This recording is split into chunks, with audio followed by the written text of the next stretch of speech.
Welcome back to Hats Off to You, the best damn show on the internet. I say that with some bias, of course. I mean, where else are you going to get this good of advice with this handsome of a face and this smooth of a voice? Uh, got a lot of good feedback on the last video where I basically equated everybody's life to a football game. I actually got a request. So, to show my good sportsmanship, I'll keep this going as long as I can. To show my good sportsmanship, I'm going to say that today's episode is going to be a response to that request. Basically, last week's episode was talking about what you can glean from failure and how to sort of act in the face of failure and how to, use it as a stepping stone to better yourself so that you have a better chance for more success in the future. But I was asked to kind of give a little bit of a case study perhaps to the people who more rejoice in other people's failure than perhaps they even do in their own successes. And this is kind of maybe a part two or a B side to last week's video and talking about how to be humble and how to sort of lose gracefully and that kind of thing. Really, I can't take credit for this. Where I got this from, I'm sure I was just browsing through some social media outlet, maybe Facebook one day, and I saw this. And it's very, it's something that I have to remind myself of and to remind other people of. It's basically, I can't quote who said it, obviously, if even a person said it, or if it was just one of those memes that you see, but I sure didn't say it, but I like to repeat it. It basically said that you as a person, you tend to compare your blooper reel against everybody else's highlight reel. Basically saying you take all your shortcomings, perceived or otherwise, and you always look at everyone else and you say, well, I look how good they did. I can't be like them. They're so good and I'm just not. But I'm gonna take that maybe a step further and really dive on one of the words in there. Everyone, I guess two of the words in there, everyone else's highlight reel. That is to say that it's not just that you're looking at somebody else and you're saying, gee, that person is better than I am. It's the fact that you are looking at everybody else in the world and you're sort of comparing yourself against them, sort of a, 1 versus 1,000 kind of deal. And what that equates to is it's not that you do a one-to-one comparison. It was like, well, I'm tall, but this guy's strong. Okay, well, I'm currently single. This guy's got a girlfriend or whatever. Okay, maybe give a point to him there. Well, he drives a little bit older car than me, so maybe I kind of win. No, what you do is you basically look at everybody who has something that you don't have or has some accomplishment or some success under the belt that you don't have. And you basically say, oh, well, they have that, and then they have that, and then that person over there has that. And basically what you're doing is you're saying, well, all these people collectively have what I don't have. And of course they have everything that you don't have because it's the whole freaking world. 7 billion people. So we kind of get ourselves down into a mentality where we start to think like, wow, I really suck. Like, I really just suck. Maybe you don't. Of course, maybe you do. Maybe you are one of life's losers, and you know what? That's okay too, because something about you makes you unique. Everybody has a redeeming quality of some kind. I'm being a little antagonistic. You might be a loser though. I'm just saying. Everybody has some redeeming quality to them. Everybody has something that is unique to them and special to them and makes them work in a world of 7 billion plus people. It's not that there's necessarily one blueprint for success, and I've kind of touched on that in a prior video. Go look it up and watch it. It's a good one. It's not that there's one right way to do things or that you have to, do circle the world around you and that everybody has to be a carbon copy of each other and that you live in this location, you have these types of vehicles, you have X number of kids, X number of boys and Y number of girls. that you have to have a job making these sort of figures or whatever. Everybody has something that is unique to them and that makes them important to the world. So you don't need to get as hung up on where your failures lie and where things that maybe you could have done better are. Um, always be looking for improvement, but don't beat yourself up so much.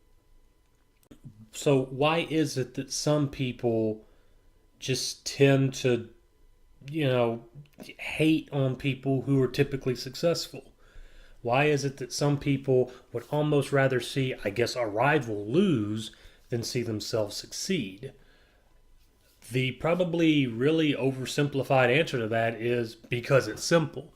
It requires very little effort for you to sit here and talk crap about somebody else. You know, you don't have to do anything besides just basically put together a highlight reel of how somebody else did something wrong. It really requires no effort from that person. Now, a little bit of smack's good. A little bit of constructive criticism should always be welcomed, but it's not constructive to basically just say, well, that person's trash. That person's garbage. That person is just straight no good. And then to basically just say and harp on and on and on and pull out your thesaurus and see how many different ways you can say that person's bad. It makes you feel better on some level to be able to look at somebody else's shortcomings and say, wow, that person, they really came up short. Because it kind of goes back to that idea of the one versus 1,000, all my individual shortcomings versus a world of people who are successful and doing all this crazy, wonderful stuff. Is that sometimes it's just easy to, instead of do something to make somebody else jealous of you, I guess, in a very haphazard way of saying, it's easier just to look around and look at somebody who came up short, even if they really tried, and even if they came really damn close to succeeding, still looking at them and being like, well, I guess you suck. They don't suck, they tried. And that's really what it comes down to, is trying. You have to put forth the effort. And the fact, if at the end of the day you at least put forth your best effort, you really put forth your best effort, then that's really what counts. And it gets lost. We get so caught up in the wins and the losses, we don't necessarily look at the intent behind it. We don't look at the days or weeks or months of practice or preparation to win into something. We just see the win and loss, the success and failure column, and we just kind of say, oh, well, that was a failure. Maybe it wasn't. Maybe it came really close to being a success, but it needs to just be tweaked a little bit. But it's easy to just look at something and sort of say, well, they're a failure because they didn't do that. And they didn't live up to what I guess my expectations of them were. Or especially you see this a lot, once again, pertaining to football, where maybe a particular sports team is, doing very well, and they hit a stumbling block this season. You know what? Heck with those guys. They suck. I hate them. They've been lucky. They've been lucky. No, they're good. They just hit a stumbling block. Everybody has a bad day. You might, I talk a lot about sort of the competition in like the workplace, whether you're trying to go out for a job or somebody you work with, you or them's up for promotion. Maybe there's a golden child where you work, or maybe you're part of, this is really bad to say, but maybe you're part of some sort of church affiliated organization. And maybe there's one person in this church affiliated organization who's always getting all the recognition and everybody just loves so much and you just hate them. And, maybe they break their leg one day, rock climbing or doing something adventurous like they do.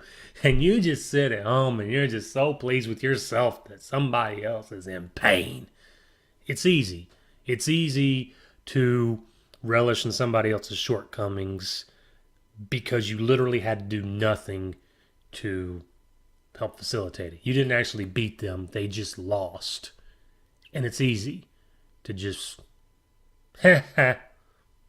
That's all there is to it. So don't be easy. Don't be petty. I believe a popular word now is just, you know, do your best and give a that a boy to the other team, even if they beat you or even if they lose, but they're still considered a rival or whatever. Look at people as more than just the sum of their successes and failures.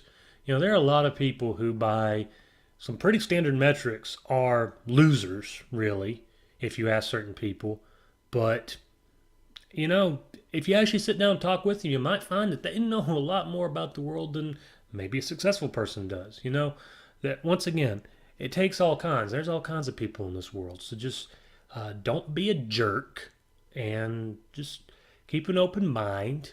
You can learn something from somebody else, and maybe somebody who typically teaches other people still has something they can learn from somebody who's typically a student. So always keep an open mind. Always approach competition healthily. Don't punch yourself in the leg, as I have several times over this past weekend now that I'm playing Overwatch. Be healthy in how you compete and learn from your opponents, learn from their mistakes as well as learn from your own, learn from their successes as well as your own. Always be learning.